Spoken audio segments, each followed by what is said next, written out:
Our word on the street tonight, regional banks. They've been reporting a big jump in mortgage loans, but Lindsay Bell of TheStreet.com says that hasn't meant strong earnings or higher stock prices for the regional banks.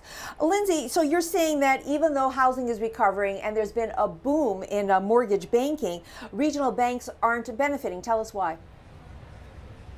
No, they're not. They are benefiting in the mortgage banking area. As you mentioned, they're seeing significant growth there led by refinancing. Now, what's offsetting that is net interest margin. And basically what that is it's the number that calculates the money they're making on the loans that they have out less what they have to pay depositors like you and I to leave money in the bank. Now, those numbers are under pressure. And why is that? It's because the Fed's interest rate level at zero. Now, that's making it hard for these banks to make money in that area, and they're having a hard time offsetting it. And one of the banks that is experiencing that and that you pointed out is SunTrust, which has been a very popular stock with investors. It reported earnings today.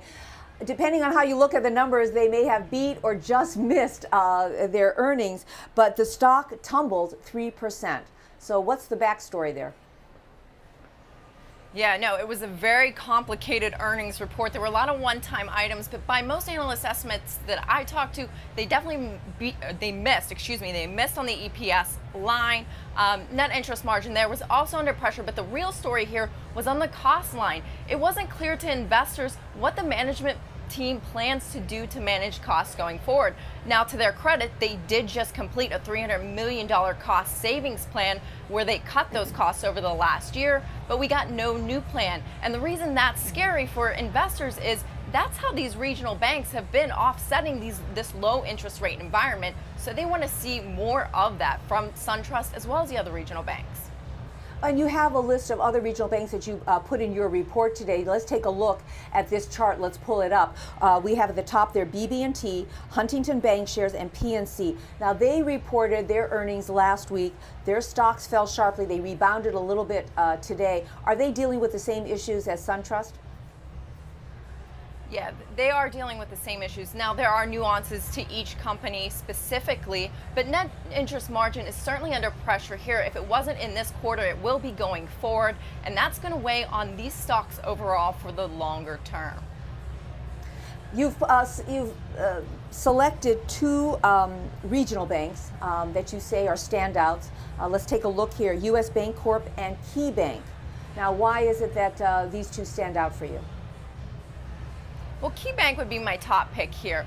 First of all, they bucked the earnings trend. They saw that interest margin increase in the quarter. They've got loan growth that is over 5%, which is industry leading.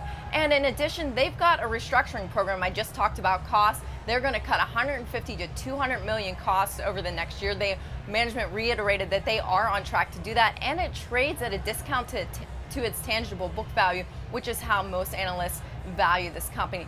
Now, U.S. Bancorp, on the other hand, it's a more expensive stock, but they're a more consistent performer. They've seen significant loan growth for some period now, and that should continue. And they have a very strong balance sheet, which means they have a great capital position and industry-leading return on equity, which means they're returning cash to shareholders. So even if you buy it here where the stock maybe isn't priced cheaply, you still can make your money in the long term. All right. Very interesting stuff. Lindsay, do you have any disclosures to make on any of these stocks that we've discussed? I do not. I own neither. None of them. Okay. All right. Good for that. All right. Thanks a lot, Lindsay. Lindsay Bell of TheStreet.com.